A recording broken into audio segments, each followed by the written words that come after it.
Maria Isabel Cruz Hernandez was struggling to breathe back in May when her son first called the ambulance. We watched the 72-year-old diabetic get wheeled out and brought to the hospital, and a week later she would become one of the more than 46,000 Mexicans that have died from COVID-19.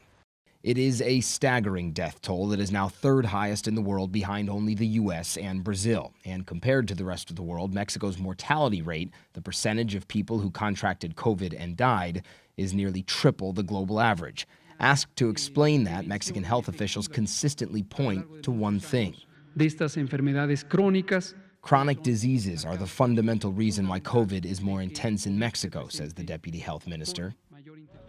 The government says nearly 3/4 of those who've died of the virus in Mexico have had a pre-existing condition. But the reality that we're seeing in Mexico, it's because Mexican population has a lot of problems with obesity, with diabetes, with hypertension. But COVID's lethality here can't be explained only by chronic illness. This chart shows countries with similar rates of diabetes. Mexico's mortality rate is the highest by far. And among countries with similar-sized populations, Mexico's death toll soars above the rest. By focusing on the impact of chronic disease, critics say the government is conveniently shifting blame away from another key factor, its own inaction. This is just bad government.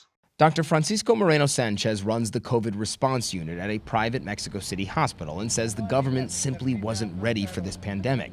He argues a lack of quality care across Mexico's sprawling government-run public health system has resulted in many lives lost, be it from a lack of supplies or a lack of properly trained staff. This is a very complicated disease. We need very good intensive care doctors to take care of the patients.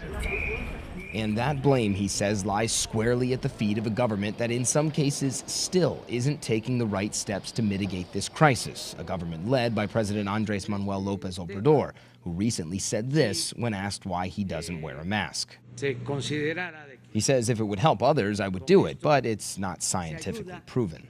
So that is the leader of more than 120 million Mexicans saying that masks don't work, which is just fundamentally false. Now, the government constantly defends its response to the coronavirus, saying that there is adequate care in public hospitals like this one, but whether you believe that or not, the numbers don't lie. Mexico's death toll is among the highest in the world, and it just keeps getting worse.